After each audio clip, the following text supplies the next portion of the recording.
Good morning, কেমন আছো সবাই? আশা করি সবাই খুব ভালো আছো, সুস্থ আছো। সকালবেলা ঘুম থেকে উঠেছি বেশ অনেকক্ষণ আগে। কটা বাজে তখন? বাজে কান্নাকাটি শুরু করে দিয়েছে। মানে আমি যখনই ভিডিও করা স্টার্ট করবো ওনার কান্নাকাটি শুরু, কারণ যদি একটু ছাদে নিয়ে যায় ছাদে ঘুরতে পারবে, ওই জন্য।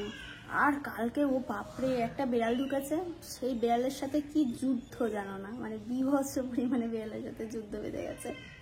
কিছুতেই তাকে মানে সরাতে পারছি না বিড়ালের জায়গা থেকে। তো বিড়ালের কথা চিন্তা করছে বারবার, ও যেখানে লুকিয়েছিল সেখানটা এসে শোকাশুকি করছে, আবার নিজের জায়গায় চলে যাচ্ছে, আবার একটু কান্নাকাটি করছে, এই হচ্ছে ব্যাপার। মেয়েকে স্কুল দিয়ে এসে তারপরে আর রেস্ট নিইনি, উঠে বাসন টাসন সব মেজে নিয়েছি। ওপরের ঘর নিচের একতলা দোতলা আমাদের সব মুছলাম, পরিষ্কার করলাম, ঝাড় দিলাম, বিছানা কাতা সব পরিষ্কার করলাম, জামা কাপড় কাচতে দিয়ে এসছি। আর হচ্ছে গিয়ে তোমার জলের বোতলও ভরা হয়ে গেছে, বাসনও মাজা হয়ে গেছে। মানে সকাল থেকে লাইন দিয়ে পুরো একদম কাজগুলো বলে দিলাম কী কী করেছি, মানে সব কাজ হয়ে গেছে। একতলা দোতলার বাসন মাজা, একতলা দোতলা ঘর মোছা, জামা কাপড় গোছানো, জামা কাপড় মেলা হয়নি, কাঁচা সব হয়ে গেছে। শুধু বাকি আছে দুপুরে রান্না বান্না। এই সব একটু চা খেলাম, ব্যাস এবার উজ্জ্বলকে উঠিয়ে দেবো। চা খেলাম ব্যাস বললাম, মানে এই নয় যে এখন একটু বসবো, সেটা নয়, এখন উজ্জ্বলকে ওঠাবো। তো এখন 9টা 10-15 মতো হয়ে গেছে, ওকে উঠিয়ে দেবো। মেয়ে আস্তে আস্তে ওর স্নান হয়ে যাবে, তারপরে আবার মেয়েকে স্নান করাবো, মেয়েকে খাওয়াবো। এই তো সারাদিনে যে কি কাজ রে বাবা, খুঁজে পাই না। মানে কাজ আমাদের আর পেছন ছাড়ছে না, কাজ যদি একবার ধরেছে সে আর কিছু ছাড়বে না। চলো তোমাদের সাথে পরে কথা বলছি। সকালটা শুরু করলাম, দেখো আমাদের একটা গাছ হয়েছে কি সুন্দর, দাঁড়াও ব্যাক ক্যামেরা দেখাচ্ছি। এই দেখো, এই গাছটা নীলকণ্ঠ গাছটা পুরো অনেকটা বড় হয়েছে, একদম লতিয়ে লতিয়ে অনেক দূর চলে গেছে। আর একটা গাছ সবে আমি লাগাতে পেরেছি, এই যে একটা গাছই সবে বসিয়েছি, বাকি গাছগুলো এখনও কিচ্ছু করতে পারিনি, ওরা এখন ওইখানটায় রয়েছে, জানি না কবে কি করতে পারবো। তো এবার ওদের জন্য টব আনতে হবে। আগের বছর যে টব এনেছিলাম সব মা এই সেই গাছ লাগিয়ে রেখে দিয়েছে। আর এই দেখো লেবু গাছে আর একটা লেবু ধরেছে এখানে ছোট মতো, আর এই লেবুটা অনেকটা বড় হয়েছে, দুটো লেবু, বাদ বাকি আর লেবু হয়নি। ওই দুটো লেবুই আপাতত দেখলাম, এইটা সেদিন দেখেছি, এটা আগে চোখে পড়েনি। আর এটা তো অনেকটা বড় হয়েছে। সকাল থেকে বৃষ্টি নেমেছিল, সকালবেলা আর কি নেমেছিল, এখনও সেরকম নেই, কমেছে। কিন্তু ওয়েদারটা না একদম পুরো সে বদ্ধ হয়ে রয়েছে, মনে হচ্ছে গলা টিপতে আসছে আমাদের বিছানা চাদরটা চেঞ্জ করলাম, ওই ঘরে বিছানা চাদরটা চেঞ্জ করলাম মানে যেটা পাতা ছিল ওপর থেকে আর একটা পাতলাম। আর না ঘরে না প্রচণ্ড একটা ইঁদুর হয়েছে সেদিন, জানো না, মানে সেই তখন রাত কটা বাজে উজ্জ্বল, 12টা 1টা বাজে সেদিন। এই ক্যামেরা সরে যা ক্যামেরা।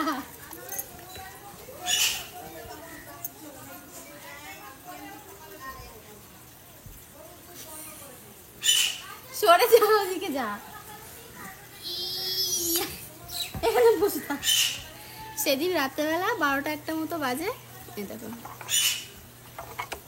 এসে না দরজা আমাদের মানে বন্ধ করা রয়েছে, দড়াম দড়াম করে আমাদের দরজায় বাড়ি দিচ্ছে, বুঝতে পারছি না। ইঁদুরটা ছুটে এসে আমাদের দরজায় এমন ধাক্কা দিচ্ছে মাথা দিয়ে, পুরো জোরে আওয়াজ হচ্ছে, মানে 2-3 বার হয়েছে। এবার ভয় পেয়েছি, প্রথমে ভেবেছি অন্য কিছু হবে, এবার মাকে ডেকেছি ফোন করে, ওই ঘরে ওরকম আওয়াজ করছে, মাকে ফোন করে ডেকেছি, মা আসো তো ওপরে, নিচে কিসের আওয়াজ হচ্ছে। তারপরে মা আসলো, ব্যালকনিতে খুঁজলো চোর ডাকাত এসছে কিনা বা কিছু, আমি হচ্ছে কি তাহলে মানে ভূত এসছে। তারপরে আবার শুয়েছি ঘরে, আবার ওরকম দরাম আওয়াজ। সেদিন তো কোনো কিছু সলভ করতে পারিনি প্রবলেম। পরের দিন দেখি একটা ছোট্ট ইঁদুর এসে দরজায় ধাক্কা দিচ্ছে ওই ঘরে, এই অবস্থা। ছোট নয়, মানে মিডিয়াম সাইজের একজন আছে, ওই একজনই আছে। সে এসে রাত্রেবেলা এঘর ওঘর করে, সারাদিন তার দর্শন পাওয়া যাবে না, শুধু রাত্রেবেলায় দর্শন পাওয়া যাবে। চোর ডাকাত, মানে ওই ইঁদুর চোর ডাকাত, বুঝেছো, মানে এদের জ্বালায় ঘরের বাড়িতে থাকা যাবে না। এই যে আমাদের সকালের জল খাবার, ডিম টোস্ট। তোমার তো হয়ে গেছে, দেখেছো, যখনই খাবার নিয়ে বসবো আগে এসে হাজির হবে। কি ঘুম পাচ্ছে পেস্তার। ডিম টোস্ট মা করে দিয়েছে, ডিম টোস্ট করতে করতে এমন জোরে পটাশ করে আওয়াজ হয়েছে ডিম ফাটার, মাঝে মাঝে ডিম ভাজতে গেলে আওয়াজ হয় না, পুরো সে ভয় পেয়ে ছিটকেছি আমরা।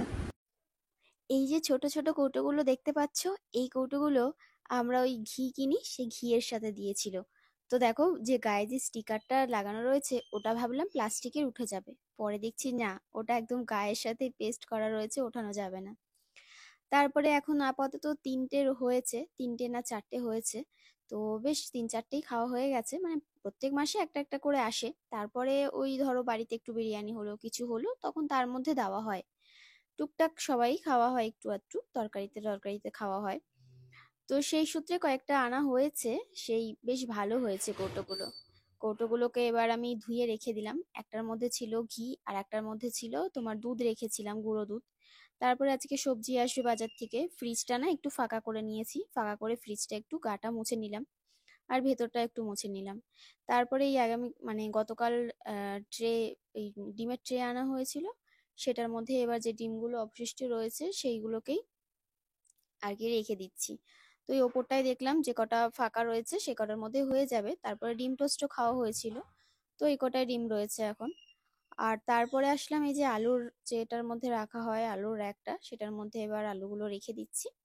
আলুগুলো রেখে এবার আলুর র্যাকটা ভালো করে পরিষ্কার করে নেব।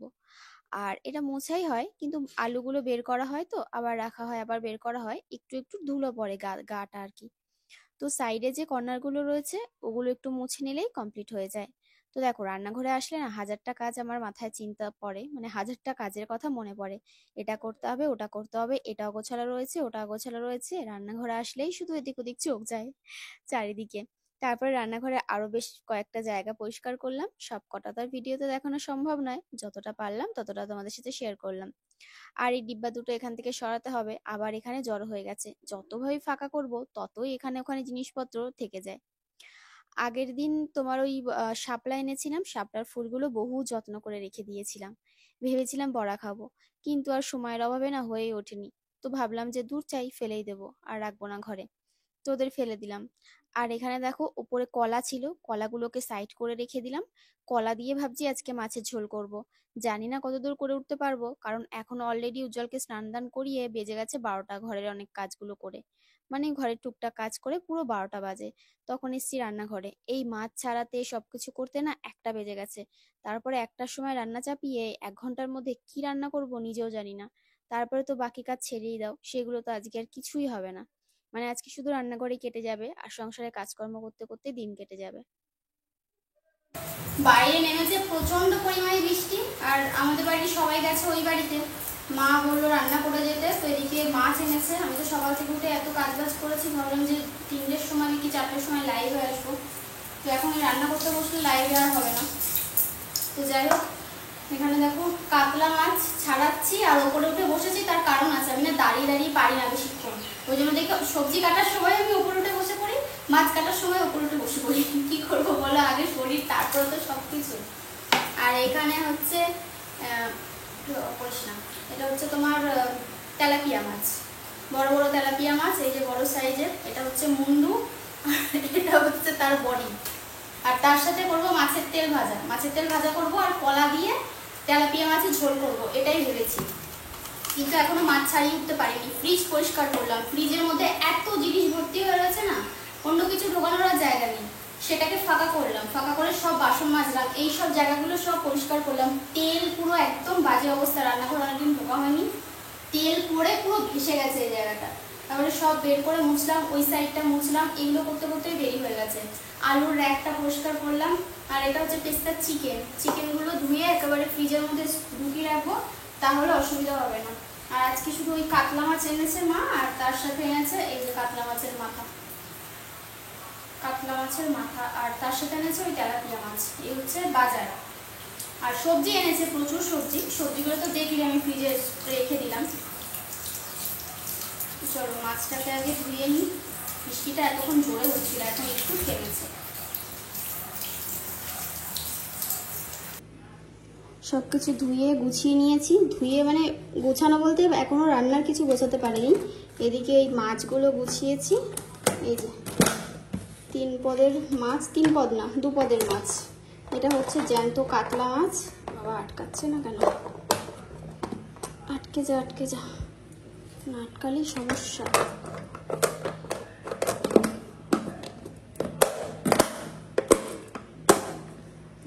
এইভাবেই রেখে দেবো।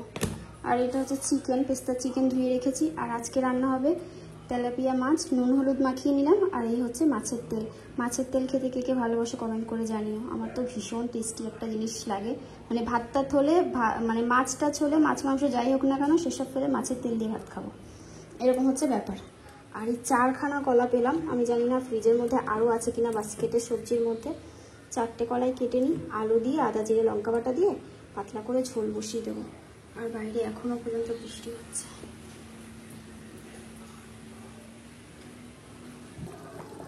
এই যে মাছের ঝোল রেডি হয়ে গেছে, এদিকে আলু কলা সব সেদ্ধ হয়ে গেছে। এবার এর মধ্যে এক এক করে মাছটা দিয়ে দেবো। আর মাছের তেলটা না ভেবেছিলাম মাছটা ভাজার পর ভেজে নেব, একদম ভুলে গেছি, মানে ভোলা একটা রোগ হয়ে গেছে। যাক, এই আবার একে আঁকড়ে ধরে রেখেছে, দেখো কীভাবে, বন্দুক তো ছাড়বেই না, ভেঙে যাবে। এইভাবেই দিয়ে দিই, কী করবো। আর এর মধ্যে 2-3টে কাঁচা লঙ্কা দিচ্ছি, মনে হয় লঙ্কা একটু কম হতেও পারে হলে, কারণ আমি একটু না ঝালটা কম দিয়েছি। কালকে মাছের ঝোলে এত ঝাল হয়েছিল মা বলছে মেয়ে খেতে পারছিল না। আবার এদিকে আলুর চপ খেতে পারে, এদিকে আবার ফুচকা খেতে পারে, সেই বেলায় এদের ঝাল লাগে না। ব্যাস একটুখানি ফুটুন, স্নান করে এখন এই খাবার নিতে আসলাম। আমাদের ভাতটা বেড়েছি, মেয়ের ভাতটা বেড়েছি। আর মাছের তেলটা তোমাদের দেখানো হয়নি, এই যে মাছের তেল এখানে ভাজা রয়েছে। মাছের তেলটা ছোট তো, এর মধ্যে প্রায় 3-4টে তেল ছিল, এবার আর্ধেকের বেশি ফেলে দিয়েছি আমি। কেমন একটু মানে সেই ওই নাড়িগুলো থাকে না যেগুলো, ওগুলো প্রত্যেকটারই থাকে, ফেলে দিতে হয়, ওগুলো দোকান থেকে অনেক সময় ফেলে দেয়, কিন্তু আজকে দেখলাম ফেলেনি, তো আমি আর ফেলে দিয়েছি, ওই জন্য পুরো অল্প হয়ে গেছে তেলটা। তো যাই হোক, তেল তো অল্প অল্প করেই খায়। আর এই হচ্ছে মাছের ঝোল। তো চলো খাওয়া দাওয়াটা সেরে নিই, খাওয়া দাওয়া সেরে আবার আজকে যে ভিডিওটা পোস্ট হবে সেই ভিডিওটা আমি এখন এডিটে বসবো, এডিট করা হয়নি।